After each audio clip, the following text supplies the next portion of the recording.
queridos alunos e alunas, eu vou começar essa web aula de hoje falando sobre Émile Durkheim, considerado aí o pai da sociologia, pois foi ele que criou aí as bases ou as regras para o método sociológico dentro da sociologia. Na verdade, um dos seus principais livros é chamado As Regras do Método Sociológico. Quando Durkheim ele pensa a sociologia, ele vai ser altamente influenciado pelos escritos de Auguste Comte. A isso, quando Durkheim ele diz que um sociólogo ele tem que deixar de lado qualquer tipo de pré-noção ou de paixão pessoal a analisar um acontecimento, um fato social. Além disso, para Durkheim, o sociólogo tem que manter o distanciamento do seu objeto de estudo, garantir a neutralidade ao analisar aí o seu objeto de estudo, que é a sociedade. Para Durkheim, antes mesmo do nascimento dos indivíduos, o que nós tínhamos eram regras, costumes, e regras éticas e morais já pré-estabelecidas na sociedade antes mesmo do nascimento do indivíduo. Isso, de acordo com Durkheim, cria a chamada consciência coletiva, que é esse conjunto de regras, normas e valores incomuns que determinam o que é uma sociedade. Quando a gente pensa em Durkheim, quando a gente pensa sobre o fato social, o que define um fato social para Durkheim, lembrando vocês que o fato social é o que é possível ser estudado de acordo com Durkheim, esse fato social ele tem que ter três características para ser caracterizado como fato social e ser possível de estudo. A primeira característica é a generalidade, onde os fatos sociais são coletivos e não individuais, atingem toda a sociedade. Exemplo, o terrorismo pode ser considerado um fato social para Durkheim, e o terrorismo acontece em qualquer parte do mundo e em qualquer sociedade. A exterioridade quer dizer que os fatos sociais são exteriores ao indivíduo, são organizados antes mesmo dele nascer. Um exemplo que eu poderia dar para vocês, o terrorismo ele acontecia antes mesmo de qualquer um de nós termos nascido. E a coercitividade é quando esse fato social ele tem o poder ou força sobre os nossos padrões culturais, determinando aí como nós devemos agir. Eu querendo ou não, esse fato social ele acontece. Então, para ser possível analisar um fato social, vocês precisam dessas três características: a generalidade, a exterioridade e a coercitividade. Um fato social ele tem essas três características. Para Durkheim, a sociedade ela é composta de indivíduos, mas a sociedade não é somente a soma desses indivíduos. Para Durkheim, existe aí uma interação entre os indivíduos que vai ser pautada em regras, costumes e instituições onde esse indivíduo ele está inserido, que determina o comportamento desse grupo, determinando também o comportamento desse indivíduo.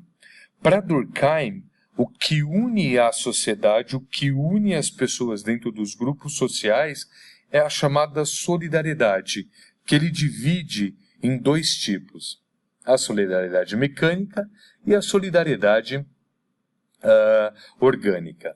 Para Durkheim, a solidariedade mecânica ela acontece principalmente em sociedades tradicionais, em sociedades agrárias, onde nós temos uma divisão do trabalho ampla. Eu poderia dar um outro exemplo para vocês aí de solidariedade mecânica, a organização de algumas tribos isoladas aqui no Brasil, que é pautada no tradicionalismo.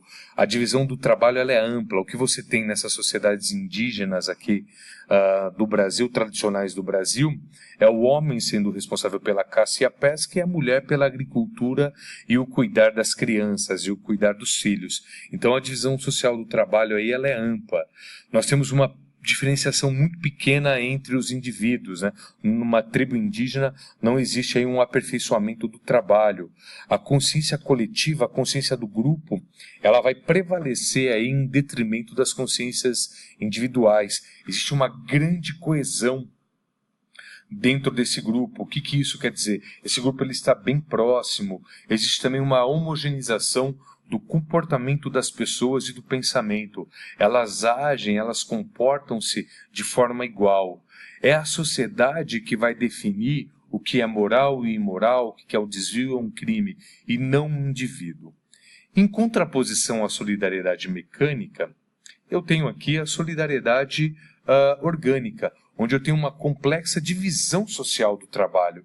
Eu tenho um aperfeiçoamento na divisão do trabalho. Eu tenho professores, engenheiros, eu tenho médicos, eu tenho técnicos no trabalho, eu tenho operadores de máquina. A divisão social do trabalho é extremamente complexa.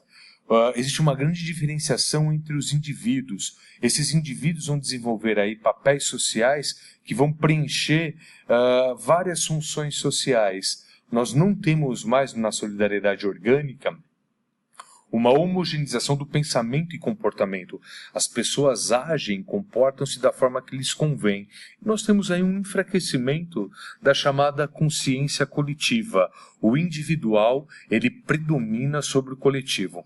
Um exemplo de solidariedade orgânica é a sociedade que nós vivemos hoje. Eu posso dizer tranquilamente que o tipo de solidariedade que vivemos hoje, atualmente, é a solidariedade orgânica, onde eu dependo dos outros para minha sobrevivência. Além disso, Durkheim nos dá um exemplo de fato social pautando ou partindo do suicídio.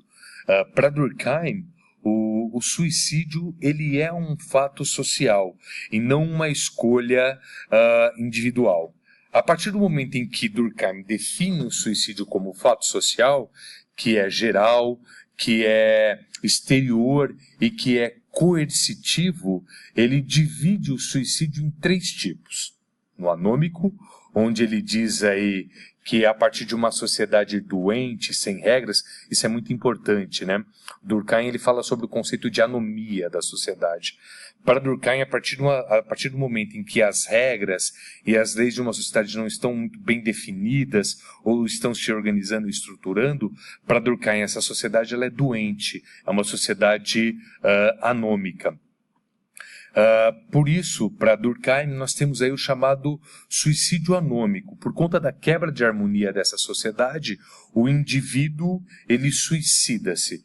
Normalmente você tem aí crises econômicas, crises na família que levam esse indivíduo a suicidar-se. Quando você tem essas crises econômicas e crises familiares que levam ao suicídio, para Durkheim aí você tem o suicídio anômico. Eu tenho o suicídio egoísta, quando o nível ou o grau de individualismo ele é tão grande, tão alto dentro de uma sociedade, que esse indivíduo vai se distanciar do grupo e dos seus interesses comuns, que ele já não vê mais a possibilidade de continuar vivendo dentro desse grupo e suicida-se. E suicídio altruísta, quando o indivíduo ele vai anular-se as regras da sociedade e tira a sua própria vida em benefício de outros. Um exemplo de suicídio altruísta seria aí os homens-bombas desses grupos extremistas religiosos. Como você pode ver dentro dessa sociedade extremista religiosa, você é coagido a suicidar-se em benefício, em detrimento do grupo. Bem, queridos alunos, então essas são as principais características do pensamento durkheimiano, o conceito de solidariedade mecânica e orgânica, os 3 tipos de suicídio e as características do que é um fato social, a coercitividade, a generalidade e a exterioridade. Queridos alunos e alunas, estudem e estudem.